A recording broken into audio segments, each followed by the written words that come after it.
میں ایک جلدی سے واقعہ آپ کے سامنے عرض کروں اور یہ مفہوم اور واضح ہو جائے تاکہ بچے ہمارے خاص طور پہ، میری توجہ زیادہ تر بچوں کے اوپر ہے کہ وہ سمجھ سکیں کہ معنی کیا ہے، مفہوم کیا ہے۔ شیخ عباس قمی سفینۃ البحار میں واقعہ بیان کرتے ہیں جناب بلال کا۔ جناب بلال رسول اکرم کے کون نہیں جانتا، جناب بلال رسول اکرم کے مؤذن ہیں، اور آپ نے خاص طور پر جناب بلال کو معین فرمایا ہے کہ وہ اذان دیں۔ دستور رسول اکرم یہ تھا کہ جب جناب بلال اذان دے دیا کرتے تھے تو رسول اکرم مسجد تشریف لاتے تھے اور نماز پڑھایا کرتے تھے۔ ایک مرتبہ ان عرب نے، چونکہ جناب بلال بہرحال عرب نہیں تھے، باہر سے آئے تھے، تو یہ لوگ بڑا تعصب کرتے تھے، جبکہ رسول اکرم نے معین کیا تھا کہ یہ میرے مؤذن ہیں، بلال میرے مؤذن ہیں، بلال اذان دیں گے تو ہم آئیں گے۔ اب انہوں نے یہ چال کھیلی کہ مستقل بلال ہی اذان کیوں دیں، ہم بھی اذان دیں، ہم عرب ہیں، ہمارے اندر تعصب ہے، ہم اذان دیں گے۔ تو ایک دن انہوں نے کیا کیا کہ اس سے پہلے کہ جناب بلال اذان دینا شروع کریں، ان میں سے ایک آدمی کھڑا ہوا اور اس نے جو ہے وہ اذان دینا شروع کر دی۔ جناب بلال سے کہا کہ بھئی آپ تو روز اذان دیا کرتے ہیں، آج ہم کو بھی مہلت دے دیجئے۔ انہوں نے جا کے اذان دینا شروع کی، بڑے چہک چہک کے، لہک لہک کے، بہترین قرات و تجوید کے ساتھ انہوں نے اذان دی۔ اب مشکل کیا تھی، جناب بلال جب اذان دیتے تھے تو ان کی زبان صاف نہیں تھی۔ آپ اشہد ان لا الہ الا اللہ کو فرماتے تھے اشہد ان لا الہ الا اللہ، یعنی آپ شین کو سین فرماتے تھے۔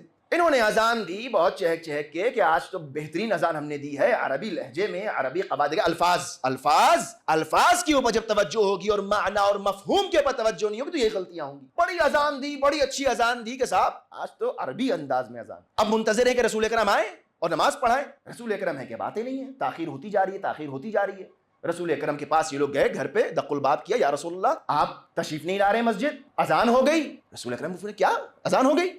کہا یا رسول اللہ ہم نے تو اذان دے دی۔ کہا تم نے اذان دے دی؟ کہا ہاں، کہ ہم نے تو نہیں سنی۔ عجیب، دیکھیں توجہ کریں، ہم نے تو بلال کی آواز نہیں سنی۔ یا رسول اللہ آج بلال نے اذان نہیں دی، آج ہم نے اذان دی ہے۔ کہا کیوں؟ کہا میرے بنائے ہوئے مؤذن کو تم نے کیوں ہٹایا؟ توجہ، رسول اکرم آئے مسجد میں اور آنے کے بعد دوبارہ جناب بلال سے کہا کہ جاؤ جا کر اذان دو۔ ایک پیغام اس روایت سے کم از کم یہ واضح ہوتا ہے۔ اچھا یہ بڑی عظیم بات ہے کہ اس وقت بھی لوگوں کو رسول کے بنائے ہوئے پر اعتماد نہیں ہوتا تھا، رسول کے بنایا ہوا کبھی نہیں پسند آیا۔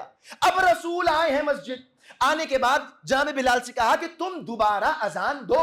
یا رسول اللہ ہم سوال کریں گے کہ یہ اذان تو ہو چکی، الفاظ اذان بیان ہو چکے، وہی اللہ اکبر، وہی اشہد ان لا الہ الا اللہ، وہی تمام کلمات کہ جو اب آپ بلال سے چاہتے ہیں یہ عرب شخص بہترین انداز سے ادا کر چکا ہے۔ رسول اکرم سے کہا گیا کہ یا رسول اللہ ہم اذان دے چکے ہیں، تو تم نے بلال سے کیوں نہیں دلوائی اذان؟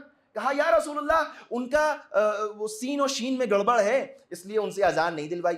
رسول اکرم نے فرمایا کہ انا سین و بلال عند اللہ شین، تمہیں کیا معلوم، تمہیں کیا معلوم، تم صرف الفاظ پہ غور کرتے ہو، اللہ کے نزدیک بلال کا سین ہی اس کا شین ہے۔ اللہ اکبر، یعنی الفاظ میں نہ رہ جانا۔ رسول اکرم نے حکم دیا کہ اے بلال دوبارہ جاؤ، جا کر اذان دو، پھر ہم نماز پڑھائیں گے۔ جب رسول اکرم کو اپنے ہوئے بنائے کو ہٹا کر کوئی اور آ کر اذان دے دے، رسول اکرم قبول نہیں کرتے، نماز نہیں پڑھاتے، تو پھر جب نماز کا یہ عالم ہے تو جو امام وقت ہو، خلیفہ رسول ہو، تم اس کو ہٹا کر کسی اور سے دین کیسے لے سکتے ہو؟ رسول کو نہیں پسند کہ ہمارے بنائے ہوئے مؤذن کو ہٹا دو، تو تم کیسے رسول کے بنائے ہوئے جانشین کو ہٹا کر دین پر عمل کر سکتے ہو؟ آپ سمجھ رہے ہیں؟